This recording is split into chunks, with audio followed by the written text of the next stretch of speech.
Hi friends, இன்றைக்கி காளான் gravy plus soya beans மசால் பண்ணியிருக்கேன். எப்படி பண்ணலாம்னு பார்க்கலாம் வாங்க.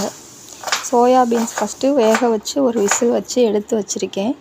அதோட மசாலா அரைக்கிறதுக்கு தேங்காய், வெள்ளைப்பூடு, சோம்பு அரைச்சி எடுத்து வச்சுக்கணும். தாளிக்க வெங்காயம், ஒரு தக்காளி பழம் ப்ளஸ் அரைச்ச மசால், சிக்கன் 65 பவுடர், கொஞ்சம் சில்லி பவுடர் ஆட் பண்ணி நம்ம வேக வச்சு வச்சுருக்க சோயா பீன்ஸும் ஆட் பண்ணி 2 விசில் வச்சு எடுத்து வச்சுக்கலாம். அதுக்கப்புறம் காளான் நல்லா வாஷ் பண்ணி எடுத்து வச்சுக்கிட்டேன். எடுத்து வச்சுட்டு குட்டி குட்டி பீஸாக கட் பண்ணிவிட்டு அதுக்கும் வெங்காயம் ப்ளஸ் ஒரு தக்காளி பழம், அதோட கொஞ்சோண்டு சில்லி பவுடர், கறி மசால் பவுடர், அப்புறம் மிளகும் சீரகமும் வறுத்து அதையும் பவுடர் பண்ணி வச்சுக்கணும்.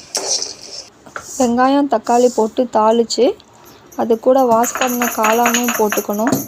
போட்டுட்டு இந்த பவுடர்லாம் ஆட் பண்ணிவிட்டு இந்த மிளகு சீரக பவுடரும் ஆட் பண்ணி, காரம் வேணும்னா உங்களுக்கு சில்லி பவுடர் ஆட் பண்ணிக்கலாம், வேணாம்னா ஸ்கிப் பண்ணிக்கலாம்.